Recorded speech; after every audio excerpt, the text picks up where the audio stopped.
This is sick! And this goes back to what Orton said earlier, he's capable of anything! WWE's TV shows might be rated PG, but the stuff you're about to see will seriously make you wonder, how were they able to get away with this? To many fans' delight, John Cena returned to WWE at Money in the Bank. Just about everyone was happy to see him, except for Roman Reigns. A few days later, Reigns grabbed a mic and mocked Cena for how repetitive and boring he was. It wasn't anything that controversial, but then Roman Reigns compared John Cena to this. It's like missionary position every single night! But wait, Roman Reigns wasn't done yet. A few weeks later, the head of the table and Cena came face to face. I guess Reigns didn't feel like the rivalry was heated or personal enough, so he said this. 20 plus years of missionary might have been good enough for you, but it wasn't good enough for Nikki Bella.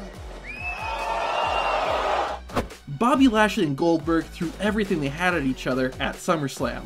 Lashley won the match, but the Almighty wasn't done yet. Lashley started attacking Goldberg with a steel chair, even though the fight was over. Goldberg's son, Gage, tried to come to his father's defense, but Lashley put him in the Hurt Lock. This seems like nothing out of the ordinary in WWE, until you remember that Gage is 15 years old. That's right, Bobby Lashley assaulted a minor. That can be up to 5 years in prison. It's not like I'm reading too deep into this either. MVP gets on the mic and defends Lashley by saying he couldn't have known that was Goldberg's child. Correct me if I'm wrong, but not even the Attitude Era went this far. The North American champion, Johnny Gargano, wasn't too happy with NXT General Manager William Regal. Finally, Gargano had enough and decided to storm into Regal's office with Austin Theory. Johnny Gargano was all business, but Austin Theory had his eyes on something else. Those are huge. Are they real? I mean, yeah, they gotta be real. Those are the biggest nails I've ever seen. Can I touch them? Hey! Oh, yeah, that's what I was looking at too. Those, nails. Okay, if you thought that was inappropriate, you haven't seen anything yet. Throughout 2021, Dexter Lumis was feuding with Johnny Gargano and Gargano's group, The Way.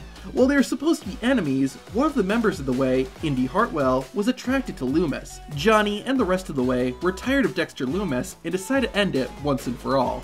Gargano and Lumis faced off in a lover or leaver match, meaning that the winner would get Indy Hartwell. During the match, Lumis accidentally bumped into Hartwell and he immediately lost focus. Johnny Gargano seized the opportunity and defeated Dexter once and for all. Like any good story, true love prevails, and Indy Hartwell decided to pounce on Dexter Lumis and make out with them. Just some good, wholesome family entertainment, right? But wait, listen to this. After their makeout session, Dexter and Indy got married. Then they went on a honeymoon with Johnny Gargano and Candice LeRae tagging along. Johnny gets worried about what Lumis and Hartwell might do and sneaks into their hotel room. Gargano then finds a ton of condoms in one of their suitcases.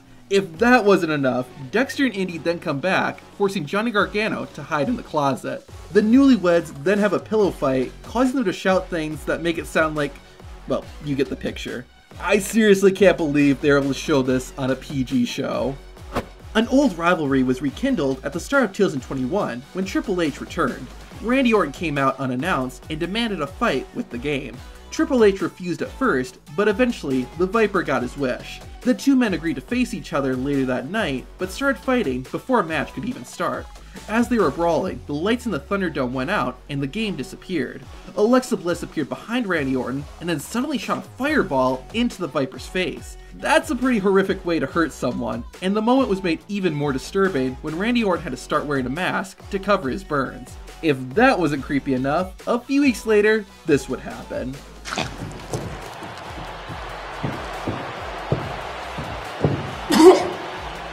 This is a PG show, ladies and gentlemen.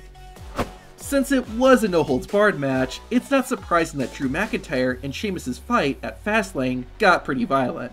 While just about everything that happened was intense, by far the most disgusting moment came when the kendo sticks were used. Drew grabbed one of the weapons and then stabbed the Celtic Warrior in the eye. McIntyre didn't gouge it out or anything, but this seems like something you'd see in a hardcore death match, not a PG WWE show. There's plenty of other awesome and horrifying moments we witnessed in WWE this year. Watch the playlist on screen to see the best and worst of WWE in 2021.